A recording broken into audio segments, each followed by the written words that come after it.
Hello, it's Time with the Captain. Yet another session. I appreciate everybody who comes on these and watches. I hope they're giving you some encouragement through the week as we go through. So last week we started in Numbers chapter 13 and ended in chapter 14, verse 1. And it was talking about how Caleb and the spies went into their promised land and came back, and Caleb was excited to go in and get to his land, and the other guys that went with him gave a bad report, which caused this fear and panic to go through the camp. So we're going to kind of stay on that thread again, because I think it's vitally important to understand how a mob mentality works if you've never seen how mob mentality works. So Caleb, once again, comes back and says, hey, we are well able to overcome, take over the people, take our land that God has given us. So a promise that God has given them, which really started clear back with Abraham. And if you want to go back, I encourage you to go back and read how that all works out, how Abraham gets to this place and can see this entire land, and God says, everything you see, right? And it just keeps transforming. And Moses says, we're going to take you to the promised land, and they lead him out of Egypt. You got to remember that the Israelites were all enslaved by Egypt, right? They're taskmasters and build all this stuff. And Moses takes this group of people through this wilderness experience and all the way out to now we're ready to go into their promised land. And one of the things that happened is that Caleb is like, we should take it. It's ours. And all these other people are like, whoa, wait a minute. I don't think we can do this. And I read again, like the people literally started to weep and they started to murmur against their leadership. So this is one of the powers of fear. Fear and panic are huge, right? Anybody in emergency services know that if you get a group of people afraid and in a panic mode, right? People get trampled. They get smashed up against walls. They run rampant. They just go crazy, and there's no controlling them at that point, right? That mob that just rises up in fear and panic. It is truly, as Jesus said, they're like sheep. If you ever watch a group of sheep just run in panic and fear, they just run. They have no idea what they're doing. And that's kind of what's happening here, because all this huge mass of people are now murmuring against Moses and murmuring against Aaron, the leadership of this. And they're like, what, you brought us out here to die? Why would you do this? So Moses, being good leader, goes back and kind of gets by himself and starts talking to Jesus, or God at the time, because Jesus hasn't come yet. But it says, as Moses said unto the Lord, the Egyptians shall hear it.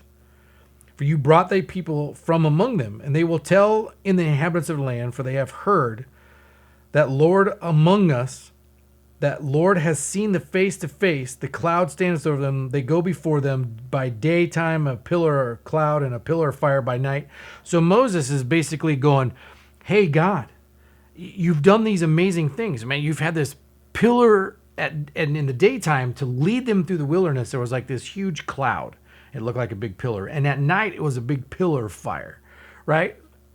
It's hard to wrap your head around that. But can you imagine having thousands upon 10,000s of people, and they're following a bright white cloud in the day and a bright fire at night, which is literally God's presence moving these people through this wilderness, which is a whole other topic. So he's reminding them to do this. If you shall kill all these people, then the nations which have heard the fame will speak, saying, because the Lord was not able to bring the people into the land that he swore to them, he had slain them in the wilderness. So Moses is like, God, if this happens, if this fear and panic continues,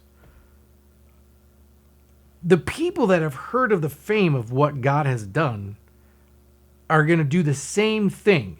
The power of 4 or 5 people's bad report has the potential of not just affecting their camp and their thousands of people, but nations. Think about that for a minute. God said, this is your land. Go get it. Go take it. Caleb's like, yes, let's go get it. Let's go take it. 4 or 5 other people are like, whoa. Well, I don't think we can do that. We're like grasshoppers. They're bigger than us. Their cities are fortified.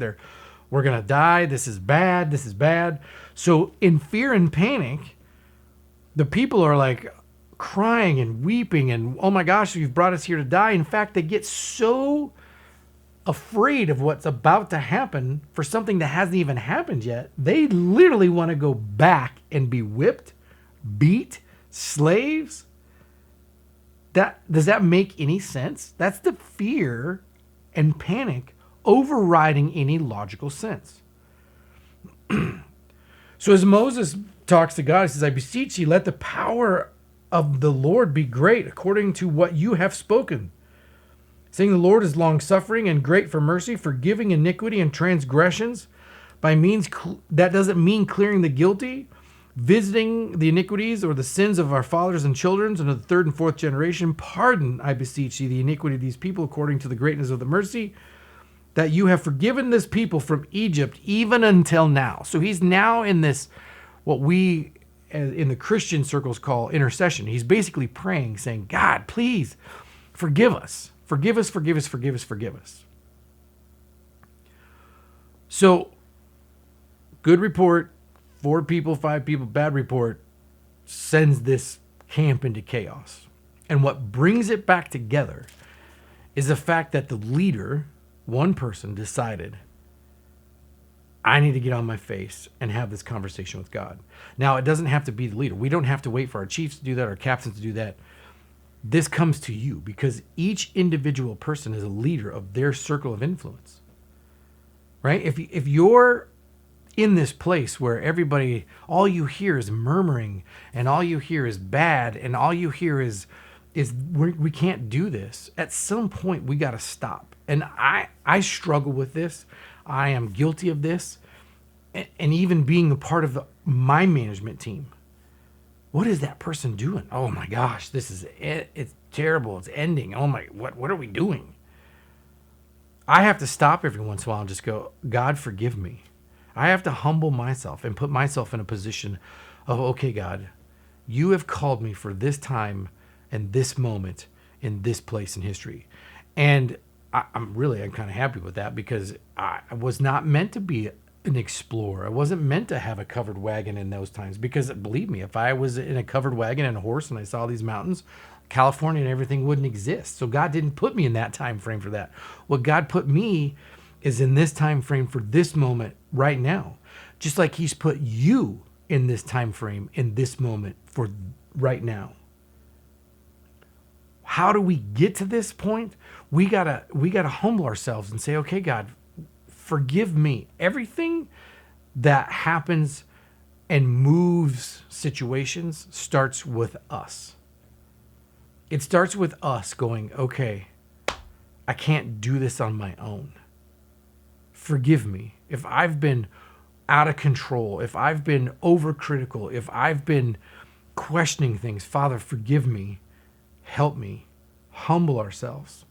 Once we get to that humble position, God actually elevates us to where we need to be. So instead of following the crowd and following the bad reports, go against the stream. Maybe it's God has put you in this place to be the one voice of reason. And it doesn't have to be completely opposite, but the one voice that's encouragement, the one voice that says, hey, there's more to this than all this junk we see all the time. There's more to this than a management team that we don't seem to get along with. Because the Bible talks about living peaceably among the people and getting along with everything. We're the ones called, right? We're the ones that say, okay, it looks bad. Everything looks horrible.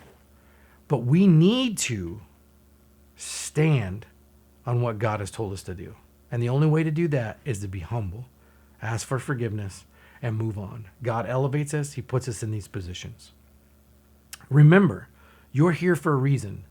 This job that we do is a calling, and God has called you to it. Just remember, be safe, go home, make a difference.